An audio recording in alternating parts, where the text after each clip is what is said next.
Bab 161 Bagaimana mungkin Xiao Chen tidak mengerti apa yang dia pikirkan? Xiao Chen mengutuk dalam hatinya dan tersenyum tipis. Apalagi yang bisa kita lakukan? Membaginya secara merata di antara kita bertiga.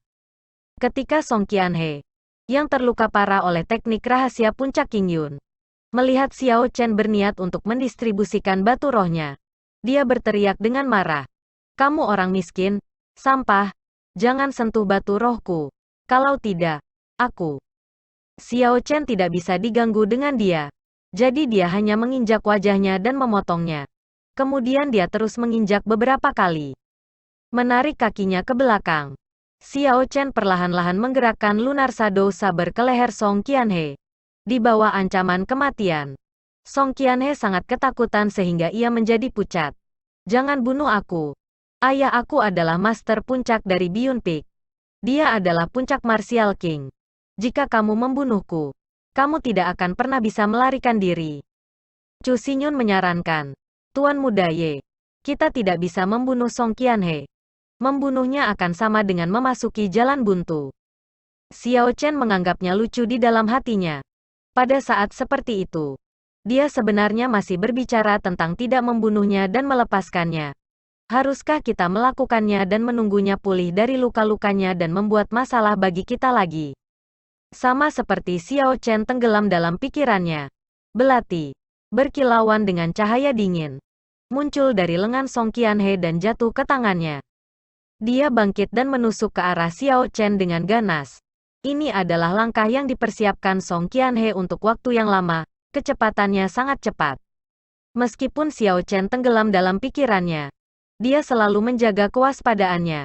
Saat belati hampir mencapai dia, dia dengan cepat mengelak ke samping, menghindari gerakan pembunuhan yang telah disiapkan Song Qianhe. Puci.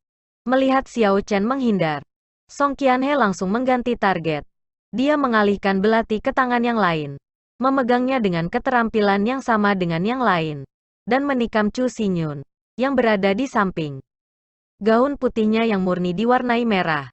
Song Qianhe tidak berhenti setelah itu. Dia mendorong Chu Xinyun dan melepaskan belati. Lagu Qianhe membuat lari gila ke depan. Flame Cloud Cold di depan adalah kesempatannya untuk melarikan diri. Ekspresi Xiao Chen berubah dingin. Tepat saat Song Qianhe memasang Flame Cloud Cold, tangan hitam besar muncul dan menyambarnya. Xiao Chen membuat gerakan menarik dengan tangan kanannya dan Song Qianhe ditarik kembali. Dia berteriak ketika dia mendarat dengan keras di tanah. Xiao Chen segera naik dan menginjak wajahnya lagi. Menginjak demi injak, tanpa berhenti. Setelah beberapa saat, wajah tampan Song Qianhe diinjak sampai benar-benar hancur. Dia mengerang kesakitan. Jangan bunuh aku. Xiao Chen mengabaikannya dan ada kilatan cahaya dingin. Lunar Shadow Saber memotong ke arah leher Song Qianhe. Ketika Chu Xinyun, yang berada dalam pelukan Liu Suifeng, melihat situasinya, dia berkata dengan lemah lembut, Ye Chen, kamu tidak bisa membunuhnya. Kamu tidak bisa. Apakah semua wanita ini sebodoh ini? Dia hampir mati. Tetapi dia mengatakan untuk tidak membunuhnya. Xiao Chen tersenyum pada dirinya sendiri dengan dingin. Dan dia berhenti sejenak sebelum melanjutkan memotong ke bawah. Pada setiap pewaris sejati, ada tanda ki yang ditempatkan pada mereka oleh aula utama. Jika kamu membunuhnya, mereka akan dapat mengetahui identitas kamu segera. Divine Saber Camp akan mengejar kamu sampai ke ujung dunia, kata Chu Xinyun dengan cemas. Ada hal seperti itu. Xiao Chen tahu sedikit tentang Divine Sabre Camp Heavenly Sabre Pavilion. Mereka adalah kekuatan elit dari Heavenly Sabre Pavilion. Semua orang di sana adalah ahli dan terlebih lagi, mereka semua memiliki banyak pengalaman pertempuran. Xiao Chen merasa sangat tertekan. Dia memutar pedangnya dan memukul leher Song Qianhe dengan punggung pedangnya, membuatnya pingsan. Ketika Chu Xinyun melihat itu, ada ekspresi lega di wajahnya yang pucat. Dia mengambil botol porselen dan menyerahkannya kepada Xiao Chen. Ada pil obat di sana. Buat dia memakannya nanti. Itu akan menyebabkan dia melupakan semua ingatannya hari ini. Xiao Chen sedikit terpana. Dia menerima pil obat dan memaksa membuka mulut Song Qianhe sebelum mendorong pil itu ke tenggorokannya dengan paksa. Liu Suifeng memandangi luka di dada Chu Xinyun. Dia tidak tahu harus berbuat apa. Dia berkata dengan cemas. Ye Chen, apa yang harus dilakukan? Belati itu masih tertahan di Xinyun. Haruskah kita mencabutnya? Xiao Chen sedikit mengernyit dan membungkuk untuk memeriksanya dengan cermat. Langkah Song Qianhe sangat kejam. Dia telah menggunakan banyak kekuatan dan telah mendorong seluruh pisau belati masuk. Untungnya, karena urgensi situasi, dia tidak menyebabkan terlalu banyak kerusakan padanya. Belati itu ditusuk di bawah tulang rusuk dekat bahu kirinya. Liu Suifeng sudah menekan beberapa acu pointsnya. Untuk sementara waktu menghentikan darah. Minum pil obat ini terlebih dahulu. Aku akan mencobanya. Dan melihat apakah kita bisa menghilangkan belati sekarang. Xiao Chen mengeluarkan pil pengisian darah dari cincin semesta dan menyerahkannya kepada Chu Xinyun. Chu Xinyun menerima pil pengisian darah. Dan matanya menyala dengan cahaya aneh. Dia tidak ingin menelan saat dia bertanya. Ye Chen, apakah kamu memperbaiki ini sendiri? Xiao Chen saat ini sedang berpikir tentang cara mengeluarkan belati yang menempel di sisi kiri dadanya. Dengan demikian, dia tidak memikirkan pertanyaannya dengan hati-hati dan tanpa berpikir mengangguk-mengangguk. Dia mengubah sense spiritualnya menjadi benang halus dan mengirimkannya ke lukanya. Xiao Chen sekarang dapat melihat bahwa belati itu memiliki kait terbalik kecil yang tak terhitung jumlahnya di bagian depan dan belakang bilahnya. Mereka mencengkeram daging Chu Xinyun dengan erat. Xiao Chen menghirup udara dingin. Kesannya tentang Chu Xinyun sedikit meningkat. Kait terbalik yang menempel erat di dagingnya pasti menyebabkannya sangat kesakitan. Chu Xinyun menahan rasa sakit seperti itu dan masih mempertahankan ketenangannya. Itu bukan hal yang mudah untuk dilakukan. Liu Suifeng berdiri di samping dan bertanya. Ye Chen, apakah kamu percaya diri? Kita harus mengeluarkan belati ini secepat mungkin. Semakin lama kita menunda, akan semakin parah. Ekspresi Xiao Chen berubah serius. Secara alami, dia memahami prinsip ini. Namun, dia bukan profesional di bidang seperti itu. Meskipun dia punya beberapa ide, dia tidak sepenuhnya yakin itu akan berhasil. Belati ini memiliki banyak kait terbalik. Mereka sudah melekat pada daging. Selanjutnya, lukanya sangat dalam. Aku tidak terlalu percaya diri. Xiao Chen mengatakan yang sebenarnya setelah ragu-ragu sejenak. Chu Xinyun menempatkan pil Cloud Jade ke dalam mulutnya. Pil itu berubah menjadi energi obat yang menyegarkan dan berkumpul di sekitar luka. Mengalir perlahan. Chu Xinyun mengungkapkan senyum hangat ketika dia merasakan rasa sakit mereda secara signifikan. Aku percaya padamu. Lakukan saja. Liu Suifeng berdiri di samping dan berkata. Ye Chen, lakukan. Lebih tegas. Jangan tunda lagi. Liu Suifeng ini terlalu sederhana. Ini menyangkut kehidupan seseorang. Bagaimana aku bisa tidak berhati-hati? Xiao Chen berpikir sendiri. Dia mengambil sepotong kayu dari cincin semesta dan menyerahkannya kepada Chu Xinyun. Ini, gigitlah. Untuk apa ini? Chu Xinyun bertanya dengan bingung ketika dia menerima sepotong kayu. Xiao Chen sedikit terdiam. Bagaimana mungkin dia tidak mengerti logika sesederhana itu? Xiao Chen menjelaskan. Aku tahu kamu memiliki toleransi yang sangat tinggi terhadap rasa sakit. Tetapi begitu belati dicabut, itu akan sangat menyakitkan. Aku khawatir kamu tidak akan bisa menahannya dan menggigit lidah kamu. Ketika Chu Xinyun menggambarkannya dengan cara yang mengerikan, dia merasa sedikit takut. Dia perlahan-lahan memindahkan potongan kayu ke mulutnya dan menggigitnya. Ketika Xiao Chen melihat situasinya, dia tersenyum dan berkata, bolehkah aku mengajukan beberapa pertanyaan kepada Nona Xinyun? Kamu hanya perlu mengangguk atau menggelengkan kepala untuk menjawab aku. Chu Xinyun mengangguk. Xiao Chen kemudian bertanya, apakah Nona Xinyun dilahirkan dengan kelopak mata ganda? Jika begitu angguk sekali. Jika tidak goyangkan kepalamu. Pertanyaan yang aneh. Chu Xinyun dipenuhi dengan keraguan. Tapi dia masih mengangguk. Xiao Chen tersenyum tipis dan terus bertanya. Lalu Xinyun adalah kecantikan alami yang lahir. Seharusnya ada banyak pria di Heavenly Sabre Pavilion mengejar kamu, kan? Sedikit kemerahan muncul di wajah pucat Chu Xinyun. Itu seperti bunga merah kecil murni jauh di pegunungan. Itu membuatnya terlihat sangat murni. Meskipun dia malu. Chu Xinyun masih mengangguk. Xiao Chen tersenyum tipis lagi sambil terus bertanya. Dengan begitu banyak pengejar, apakah Nona Xinyun pernah menyukai mereka? Apakah kamu pernah terlibat dalam percintaan yang penuh gairah? Pertanyaan Xiao Chen semakin memalukan. Leher Chu Xinyun sekarang benar-benar merah.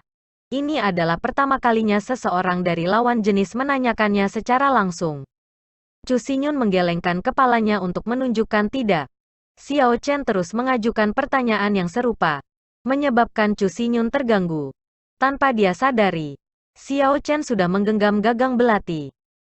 Xiao Chen sangat fokus. Dia memusatkan seluruh sens spiritualnya pada luka yang ditimbulkan oleh belati.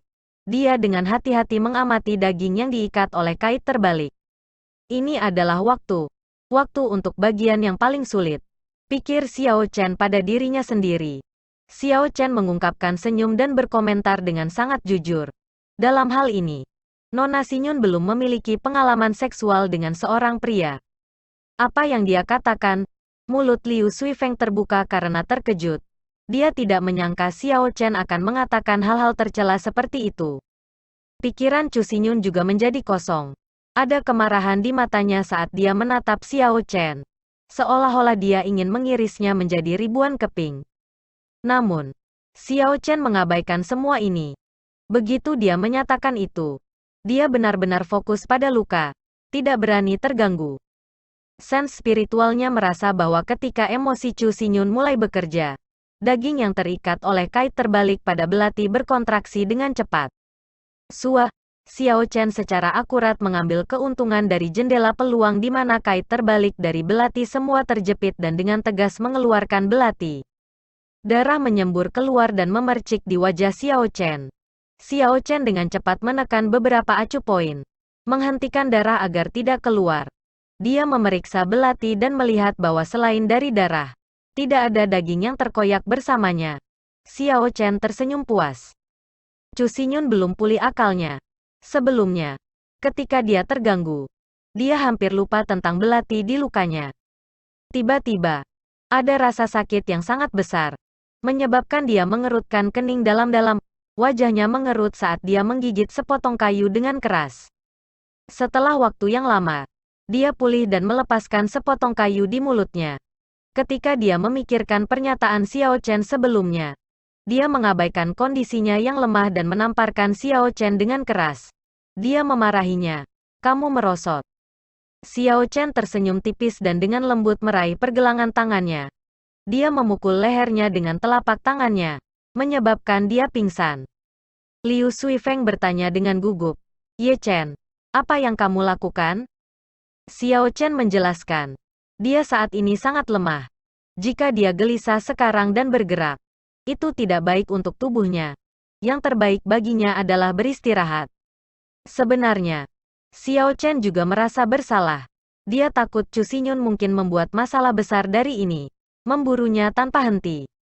Oh, Liu Suifeng mengangguk mengerti. Tiba-tiba, dia ingat apa yang terjadi sebelumnya. Dia bertanya dengan ragu-ragu, Brother Ye Chen, mengapa kamu mengatakan itu sebelumnya? Xiao Chen benar-benar harus menjelaskan ini kepada Liu Suifeng.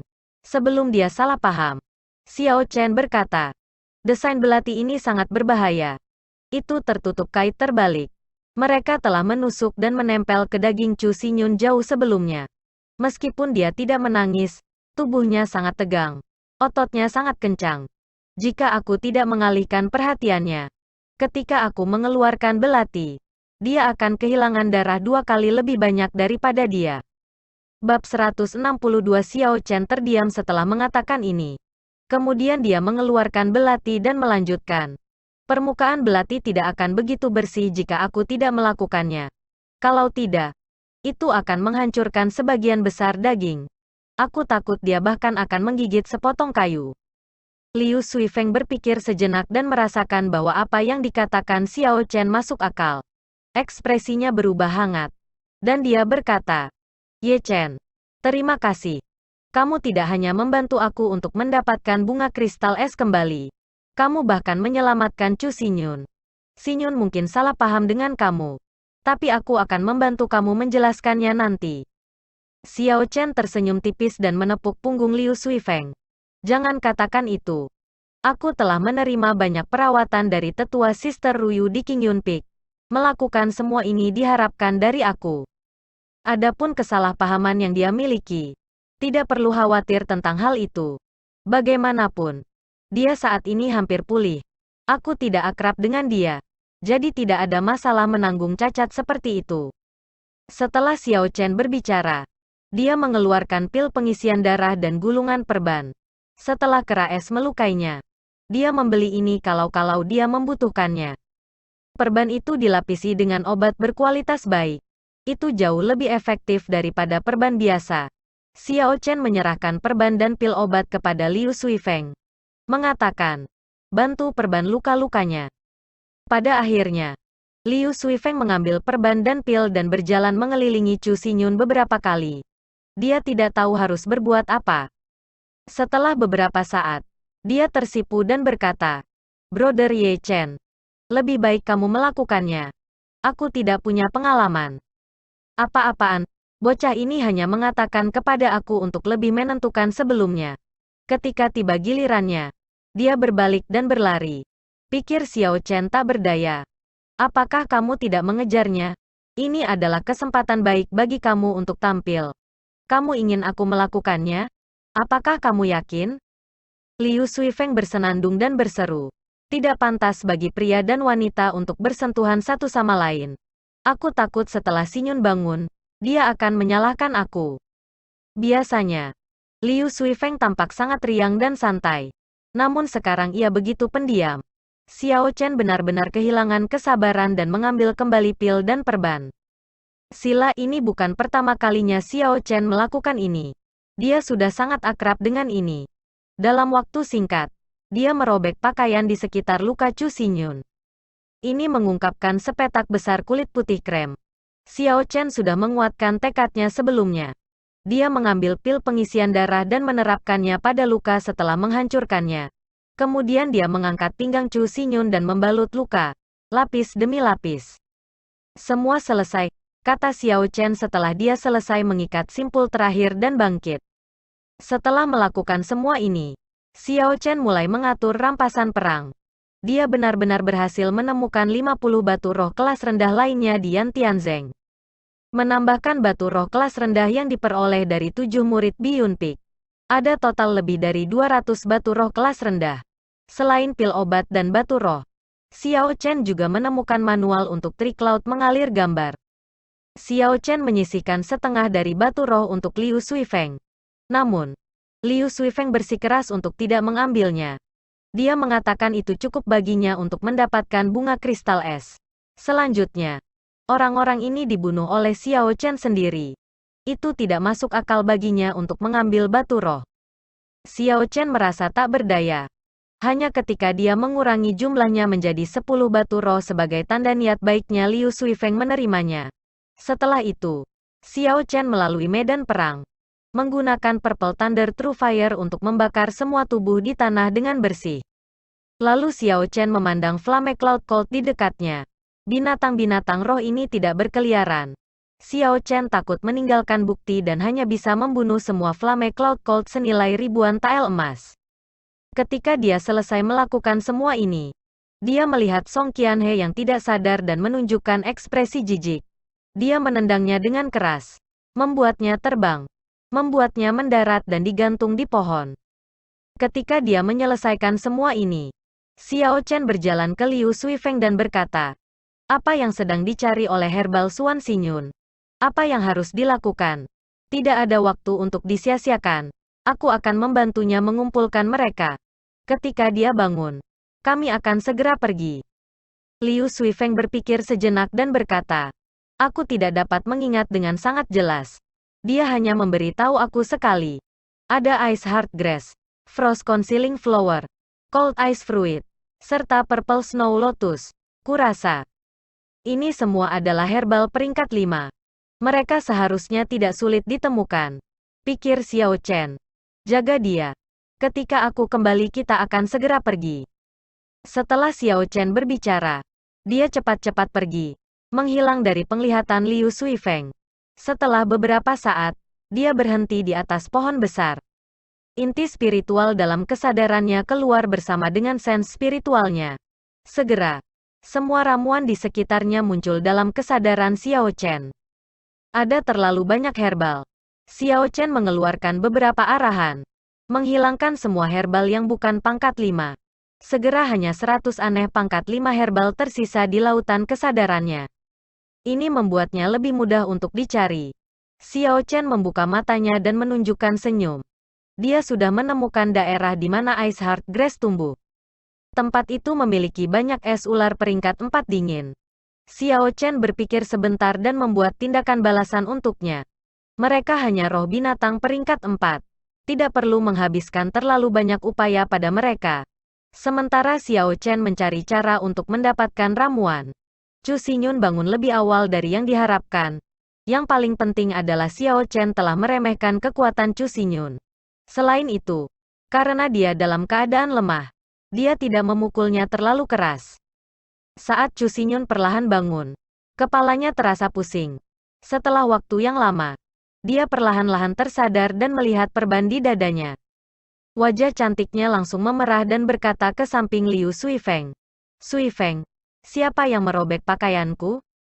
Liu Suifeng terkejut dan takut Chu Xinyun akan salah paham. Dia dengan cepat menyingkirkan tanggung jawab. Ye Chen membalutmu.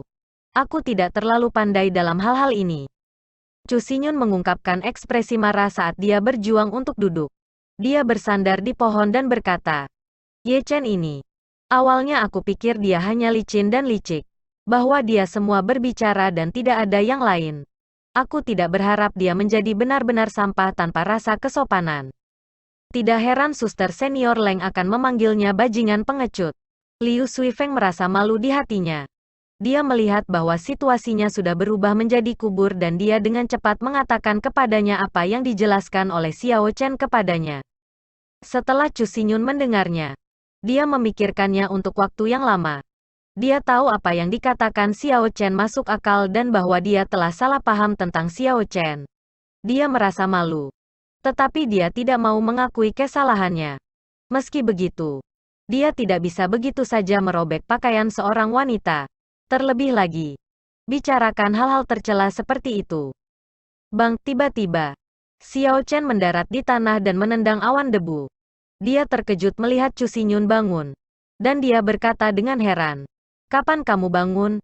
Kamu perlu tidur setidaknya 10 jam.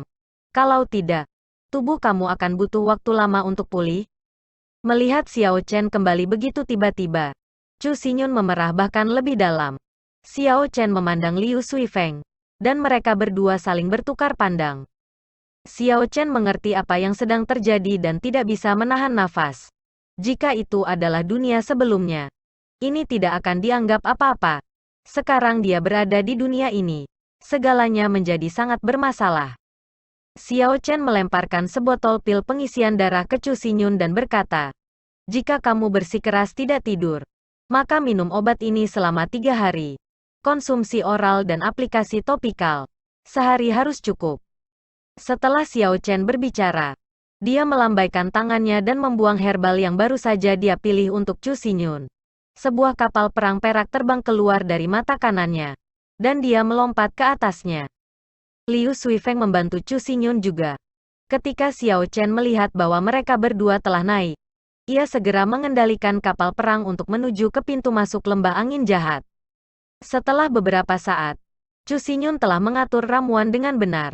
Dia menemukan bahwa ini adalah semua herbal yang dia butuhkan. Tidak ada yang hilang. Dia berjalan ke belakang Xiao Chen dan berkata, terima kasih, dengan lembut. Xiao Chen merasa sedikit malu ketika dia tersenyum. Tidak perlu berterima kasih padaku. Kita harus dipertimbangkan bahkan sekarang. Kemudian Xiao Chen berpikir tentang apa yang telah ia lakukan. Dan ia juga merasa bahwa ada banyak area di mana ia salah. Meskipun semua yang dia lakukan adalah dengan niat baik, itu salah baginya untuk berbicara tentang hal-hal seperti itu kepada seorang gadis. Ini mungkin alasan mengapa Xiao Chen membantunya mengumpulkan herbal. Itu adalah cara untuk memberikan kompensasi padanya. Oh ya, Suifeng, akankah 3 kuda kita baik-baik saja? Kata Xiao Chen dalam upaya untuk mengubah topik pembicaraan. Liu Suifeng menjawab. Seharusnya tidak ada masalah. Bahkan jika kita pergi, orang-orang di sana akan terus merawat mereka. Kita harus kembali lagi nanti untuk mengambilnya. Perjalanan berlanjut dalam keheningan. Xiao Chen tidak terus berbicara ketika ia mengemudikan kapal perang perak untuk bergerak dengan kecepatan tercepat. Kapal perang perak berubah menjadi kilatan cahaya perak. Dengan liar berlari ke depan tinggi di langit. Ketika mereka bisa melihat pegunungan Lingyun, Xiao Chen perlahan mengurangi kecepatan. Wilayah udara Heavenly Sabre Pavilion memiliki beberapa batasan kekuatan yang berbeda-beda. Jika kapal perang atau orang-orang itu bukan dari Heavenly Sabre Pavilion, mereka tidak akan selamat dari upaya untuk menerobos ke dalamnya. Bahkan jika mereka memiliki 9 nyawa. Secara alami, Xiao Chen tidak akan membuat kesalahan ini. Ketika mereka mendekati kaki gunung, Xiao Chen mengendalikan kapal perang perak untuk mendarat perlahan. Kemudian mereka bertiga mulai berjalan menuju pegunungan Lingyun. Begitu mereka mencapai pintu masuk, mereka berpisah. Liu Suifeng harus mengirim Chu Xinyun kembali, meninggalkan Xiao Chen untuk kembali ke puncak Qingyun sendirian. Pada saat ini, hampir senja. Pada saat Xiao Chen bergegas ke puncak Qingyun, malam sudah benar-benar jatuh. Dia telah mengalami lebih banyak hal hari ini daripada biasanya. Xiao Chen merasa sangat lelah. Dan setelah dia memasuki ruangan, dia jatuh di tempat tidur dan segera pergi tidur. Di tengah malam, dia mendengar, sementara dalam keadaan linglung, serangkaian ketukan keras di pintu. Ini mengejutkan Xiao Chen dari tidurnya. Xiao Chen dengan enggan membuka matanya dan membuka pintu dengan murung. Dia memanggil, "Siapa itu? Mengganggu tidurku." Puci. Niat membunuh dingin yang menghancurkan bumi menelan Xiao Chen, menyebabkan Xiao Chen bangun sepenuhnya. Kemudian, dia dengan hati-hati mundur ke belakang. Sebuah pedang kecil melintas. Dengan hidungnya tersumbat. "Apakah kamu sudah bangun? Atau apakah kamu masih ingin tidur?" Xiao Chen melihat bahwa Liu Ruyu memiliki ekspresi yang sangat muram dan dingin di wajahnya. Dia dengan hati-hati bertanya, "Tetua Sister Ruyu, apa yang terjadi? Mengapa kamu membangunkan aku di tengah malam?" Mata Liu Ruyu memerah saat dia berkata dengan marah, "Kamu masih berani bertanya? Setelah hal besar terjadi, kamu bahkan tidak repot-repot untuk memberitahu aku dan langsung tidur. Apa kamu masih menghormati tuanmu ini?" Xiao Chen belum pernah melihat Liu Ruyu semarah ini sebelumnya. Meskipun amarahnya sangat buruk di masa lalu, itu benar-benar berbeda dari situasi yang dilihatnya hari ini. Selain marah, dia tampak sedikit terluka. Ada nada kekecewaan yang jelas dalam suaranya. Xiao Chen dengan cepat memikirkan mengapa Liu Ruyu marah. Dia dengan cepat menjelaskan, "Tetua Sister Ruyu, aku percaya aku mengelola situasi di Evil Wind Valley dengan sangat bersih. Seharusnya tidak ada masalah." Bab 163 tiba-tiba, kepala babi muncul di samping Xiao Chen dan berbicara dengan suara gemetar. "Ye Chen, tolong minta maaf pada kakakku. Dia sudah tahu segalanya." Kepala babi, yang tiba-tiba muncul di malam hari, mengejutkan Xiao Chen. Setelah dia perhatikan dengan teliti, dia menyadari bahwa itu adalah wajah manusia yang dipukuli sampai membengkak. Xiao Chen menatapnya untuk waktu yang lama. Tetapi dia tidak bisa mengenali orang itu. "Kamu siapa?" "Aduh. Aku. Liu Suifeng." Liu Suifeng sedikit tergagap saat bibirnya juga bengkak. Dia menangis di hatinya. Bahkan Xiao Chen tidak bisa mengenalinya. Ketika dia keluar besok, dia akan selesai. Xiao Chen merasa malu di dalam hatinya. Jadi dia mencoba menjelaskan atas nama Liu Suifeng. "Tetua Sister Ruyu. Itu sebenarnya demi mendapatkan bunga kristal es. Itu semua adalah ideku. Mereka tidak ada hubungannya dengan saudara Suifeng." Liu Ruyu menggelengkan kepalanya. "Kamu tidak salah. Yang salah adalah Suifeng. Ini karena kecerobohannya di masa lalu. Mengungkap keberadaannya. Selain itu, ia bahkan membawa serta orang yang tidak terkait. Mendapatkan Ice Crystal Flower adalah suatu keharusan. Bahkan jika kita harus menyinggung Biyun Peak. Dengan memulihkan bunga es kristal yang hilang, kamu tidak melakukan kesalahan. Bahkan, kamu memberi kontribusi besar." Hal yang aku tidak mengerti adalah bahwa setelah hal besar terjadi, mengapa kamu tidak memberitahu aku langsung? Apakah kamu tahu seberapa serius masalah ini? Xiao Chen merasa bersalah dan berkata dengan suara lembut. Aku pikir dengan memberi makan Song Qianhe pil dan menghancurkan semua bukti, tidak akan ada masalah. Liu Ruyu tertawa dingin. Cara berpikirmu terlalu naif. Penyihir kecil juga. Mari kita bahkan tidak menyebutkan apakah ada penangkal pil yang dapat menyebabkan seseorang kehilangan ingatan selama sehari. Bahkan jika tidak ada penawarnya, dia hanya akan melupakan apa yang terjadi hari ini. Jika masalah hari ini adalah sesuatu yang sebelumnya direncanakan, bahkan jika dia lupa tentang acara hari itu, berdasarkan di mana dia berada, dia akan dapat menyimpulkan siapa yang menyambar bunga kristal es. Di puncak pegunungan Lingyun, ketika berkultivasi di sana, seseorang akan menyerap energi spiritual 4 atau 5 kali lebih cepat daripada orang biasa. Namun, jumlah orang yang dapat memperoleh manfaat dari ini terbatas. Seorang lelaki tua duduk di atas batu di puncak. Energi spiritual di sekitarnya terus-menerus mengalir ke tubuhnya. Orang ini adalah Master Puncak Biyun Peak, Song Ke. Dia sudah menjadi Raja Bela Diri Puncak. Dan semua yang dia butuhkan adalah dorongan terakhir untuk menjadi Raja Bela Diri. Setelah berbagai tetua Heavenly Sabre Pavilion meninggal 20 tahun yang lalu, seorang ahli seperti Song Ke menjadi di antara 10 terkuat di Saber Pavilion Surgawi. Pu.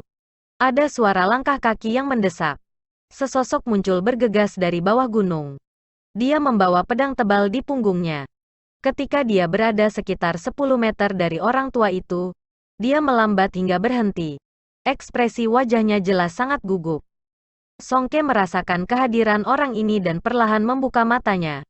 Matanya memancarkan tatapan bercahaya saat dia memandang orang itu dan mengerutkan kening. Dia berkata dengan nada tidak senang. Gongming, aku yakin aku bilang tidak mengganggu aku selama setengah bulan? Orang yang bernama Gongming adalah salah satu murid terakhir Song Ke. Meskipun dia bukan pewaris sejati dari Biyun Peak, status dan posisinya mirip dengan Biyun Peak. Di seluruh Biyun Peak, selain dari para tetua, hanya dia yang berani datang dan mengganggu kultivasi Song Ke. Zhao Gongming merasa sangat gugup di hatinya ketika dia berkata dengan lembut. Sebagai balasan kepada guru, ada berita dari aula utama sebelumnya.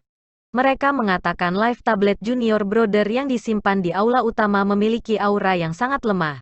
Sepertinya, itu. Ekspresi Song Ke berubah suram saat dia berkata dengan suara cemberut. Sepertinya itu apa? Zhao Gongming menguatkan dirinya dan berkata, sepertinya dia dalam bahaya dan bisa mati kapan saja.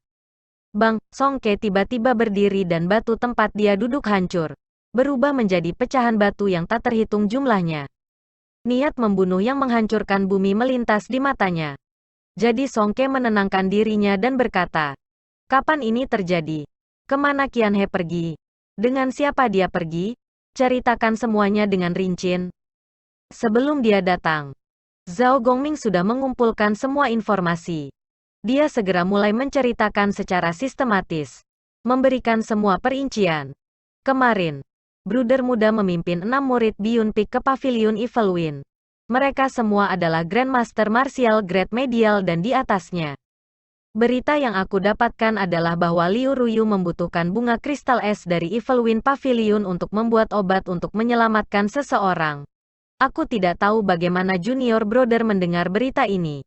Tetapi dia memimpin sekelompok orang untuk bergegas ke pavilion jahat angin di depan mereka. Sejak itu, tidak ada berita tentang kelompoknya.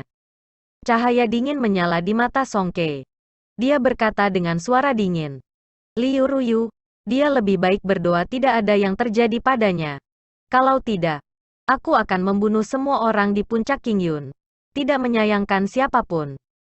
Ayo, mari kita pergi ke Sabre City. Di dalam City Lord Residence di kota Sabre, Ge Yunbin mendengarkan dengan cermat kisah Zhao Gongming sebelum memberitahu Song Ke, Brother Song, jangan khawatir. Aku akan segera mengirim seseorang untuk mencari putramu. Song Ke menangkupkan tangannya dan berkata, Tuan Kota, terima kasih atas usaha kamu. Ada mata-mata di mana-mana dalam beberapa ratus kilometer dari kota Sabre. Pergi ke lembah angin jahat untuk menemukan satu orang tidak sulit bagi Ge Yunbin. Setelah 2 jam, ada berita. Seorang murid luar dengan cepat masuk dan melaporkan. Melaporkan kepada penguasa kota. Kami telah menemukan lagu kakak senior di Evil Wind Valley. Haruskah kita mengirim seseorang untuk membawanya kembali? Songke berkata, tidak perlu untuk itu. Bawa aku ke sana segera. Aku ingin melihat siapa yang cukup berani untuk melakukan hal seperti itu. Dalam Evil Wind Valley, Songke menyaksikan seseorang membawa Song Qianhe turun dari pohon. Matanya penuh amarah. Wajah Song Qianhe penuh dengan jejak kaki. Dia telah dipukuli sampai dia tidak lagi menyerupai manusia. Beberapa murid Biyun Peak yang mengikuti dengan cepat menghapus semua darah pada Song Qianhe. Memberinya pil obat, membalutnya, dan menggunakan esens mereka untuk menyembuhkan luka internalnya. Setelah waktu yang lama, Song Qianhe perlahan-lahan terbangun. Melihat orang-orang di depannya, dia tidak mengerti apa yang sedang terjadi. Dia bertanya dengan cara yang aneh. Ayah, kakak, mengapa kamu ada di sini? Di mana aku? Sial. Kenapa begitu menyakitkan? Setelah dia berbicara, Song Qianhe menemukan bahwa bibirnya terasa sangat menyakitkan. Saat itulah dia menemukan dia terluka parah dan benar-benar tertutup perban. Apa yang sedang terjadi? Di mana Xiao Jiu dan yang lainnya? Kenapa aku menjadi seperti ini? Siapa yang melakukan ini? Song Qianhe melakukan yang terbaik untuk diingat. Tetapi dia tidak dapat mengingat apapun. Bagaimana aku bisa berada dalam kondisi seperti itu? Lupakan pil khawatir. Ge Yunbin bertukar pandang dengan Songke. Mereka berdua memiliki jawaban di hati mereka. Mereka berdua berjalan di belakang Song Qianhe dan mengulurkan tangan kanan mereka. Esens murni tapi bergelombang dikirim ke tubuh Song Qianhe. The Essence berenang dengan cepat di tubuh Song Qianhe. Segera, ia menemukan energi obat diselesaikan dalam dantiannya. Keduanya tiba-tiba mengerahkan kekuatan secara bersamaan. Song Qianhe membuka mulutnya dan memuntahkan cairan hijau pucat ke tanah. Ge Yunbin menarik tangannya dan berkata, jika hari lain berlalu, energi obat dari Forgetworry Pill akan sepenuhnya meresap. Pada saat itu, bahkan jika Martial Sage datang, itu tidak akan berguna. Karena putramu sekarang aman, aku akan pergi dulu. Hanya ada satu orang di Heavenly Sabre Pavilion yang memiliki Forgetworry Pill. Soal Song Qianhe diserang sangat rumit. Itu melibatkan politik internal Heavenly Sabre Pavilion. Ge Yunbin tidak ingin melibatkan diri dalam masalah seperti itu dan segera pergi. Songke tidak menghentikannya. Dia berkata, aku berutang budi pada City Lord. Aku akan membayar ini di masa depan. Setelah Ge Yunbin membawa orang-orang dari kota Saber pergi, Song Qianhe mengingat semua yang terjadi kemarin. Matanya terbakar karena kebencian saat dia berkata, Ye Chen, aku akan memastikan kamu hidup lebih buruk daripada mati. Di dalam King Yun Peak, sejak Xiao Chen terbangun di malam hari, dia belum tidur sama sekali. Di sebelahnya adalah Liu Suifeng dengan kepala babi di pundaknya. Kak, itu tidak seserius yang kamu pikirkan. Liu Ruyu tertawa dingin. Aku pikir kamu telah benar-benar disihir oleh wanita itu dan kehilangan semua kecerdasan kamu. Tunggu saja. Sebelum hari berakhir, orang-orang dari Biyun Peak pasti akan datang ke sini. Xiao Chen merasa sedikit khawatir. Setelah semua, sebagian besar ini adalah idenya. Dia berkata, Tetua Sister Ruyu, jika orang-orang itu benar-benar datang, letakkan saja semua kesalahan pada aku. Jika yang terburuk menjadi yang terburuk, aku akan meninggalkan pavilion sabar surgawi dan melarikan diri. Liu Ruyu tersenyum ketika mendengar ini. Wajahnya yang menawan mengungkapkan ekspresi yang hangat. Apakah kamu tidak ingin belajar mendengarkan pedang dan berkomunikasi dengannya? Liu Ruyu mengambil lunar shadow saber dari tangan Xiao Chen dan menggambarnya dengan suara. Huang Dang, ada sinar dingin di bilah pedang. Dan busur listrik melompat di atasnya. Dia mengarahkan pedang ke langit dan sinar matahari menyinari bilahnya. Cahaya redup yang mengalir dan tubuh pisau yang ramping saat ini dipenuhi dengan keindahan tanpa batas. Liu Ruyu melihatnya dengan serius. Bergumam pada dirinya sendiri. Pasti karena pedang ini, Apakah kamu akan pergi dan menyerah pada membuka segel pedang ini? Xiao Chen memikirkan Au Jiao di segel dalam pedang. Dia merasa sedikit putus asa. Jika dia tidak belajar mendengarkan pedang dan berkomunikasi dengannya, mungkin saja dia tidak akan pernah bisa melepaskan Au Jiao dari segel. Kamu tidak perlu khawatir tentang masalah Biyun Peak. Aku telah mengatakan ini sebelumnya. Yang salah adalah Sui Feng. Bukan kamu. Kamu telah memberikan layanan yang luar biasa. Aku hanya marah karena kamu bahkan tidak repot-repot mendiskusikan masalah dengan aku setelah hal besar seperti itu terjadi. Tetua Sister Ruyu. Aku. Xiao Chen merasa seperti kata-kata itu tersangkut di tenggorokannya. Dia tidak dapat mengatakan apa yang ingin dia katakan. Liu Ruyu tersenyum cerah. Wajahnya yang cantik itu seperti bunga. Dia seperti peri di gunung. Dipenuhi dengan pesona tertentu. Berhenti bicara. Aku sudah memaafkanmu. Ingatlah untuk tidak melakukan ini lagi. Aku akan meminjam lunar shadow kamu untuk hari ini. Weng, Liu Ruyu mengayunkan saber lunar shadow di udara. Dan pedang mulai berdengung tanpa henti. Tiba-tiba, ia melepaskan cahaya listrik yang kuat. Matahari seterang matahari dan sangat menyilaukan. Rank 6 Thunder Rock Demonic Core di pedang segera menembus batasannya. Aura yang setara dengan puncak Martial King segera keluar tanpa kendali. Gulungan guntur yang menusuk datang dari pedang. Seolah-olah ada Thunder Rock yang keluar dari pedang. Menangis dengan marah. Riak yang terlihat memanjang ke udara. Xiao Chen dan Liu Suifeng, yang ada di belakang Liu Ruyu, bisa merasakan tekanan besar. Rasanya seperti ada beban 10.000 ton di bahu mereka. Itu sangat menyakitkan.